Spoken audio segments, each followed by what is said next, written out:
အားလုံးပဲမင်္ဂလာပါရှင်ဒီနေ့ကကြတော့ဒီ US မှာပေါ့နော်မြန်မာ passport တက်တန်းတိုးတာဒါတော့လုံးတဲ့သူတွေပေါ့နော်US မှာအလုပ်တယ်မြန်မာ passport တက်တန်းတိုးချင်တယ်ဆိုလို့ရှိရင်လိုအပ်တဲ့အချက်လက်လေးတွေဖြစ်ပါတယ်ရှင်ဆိုတော့ဒီမှာပထမဦးဆုံးအနေနဲ့ရှောက်လာပေါ့နော်ရှောက်လာမှာကျမတို့ကအကယ်၍ဒီ US ကိုPV နဲ့ရောက်တယ်ဆိုလို့ရှိရင် PG ပြောင်းရတဲ့စာပေါ့နော်ပြီးတော့နောက်တစ်ခုကကြတော့ဒီဒါကြတော့တက်တန်းတိုးဖို့အတွက်6လွာပေါ့နော်ဒီဟာလိုရဲပြီးရခါကြတော့ဒီနိုင်ငံကူးလက်မှတ်မှာရေးသွင်းရမယ်ကိုရေးအချက်အလက်ဒါတွေဖြည့်ပေးရမယ်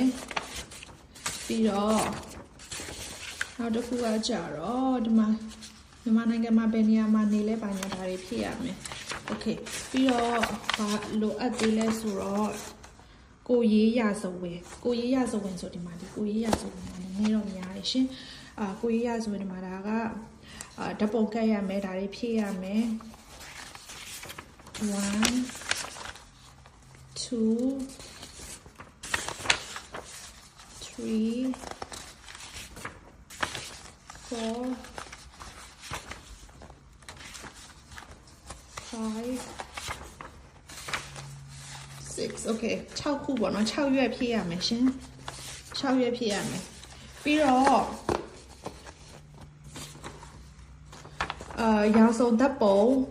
sorry ဒီမှာဝင်ငွေခွန်ပေးဆောင်ထားရင်ဝင်ငွေခွန်ပေးဆောင်ထားတဲ့ပြည်စာလိုတယ်ပြီးသွားလို့ရှိရင်ရောင်စုံဓာတ်ပုံ2ပုံ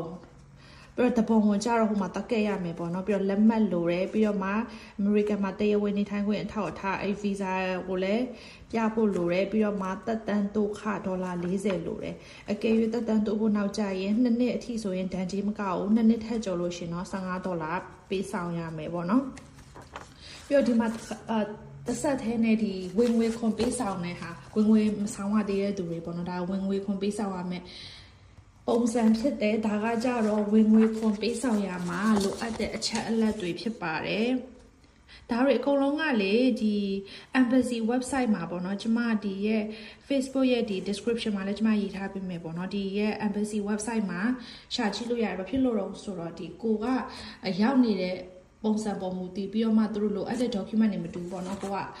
အမျိုးသားကိုမိခိုပြီးရောက်တာလားပြီးလို့ရှိရင်အလုံးမလုပ်ပဲနဲ့ပေါ့နော်အမျိုးသားမိခိုပြီးရောက်တာလားတောင်းမလို့ရှိရင်နိုင်ငံခြားသားအမျိုးသားနဲ့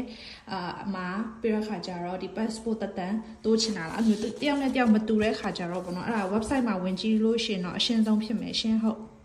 အားလုံးပဲကျေးဇူးများတင်ပါတယ်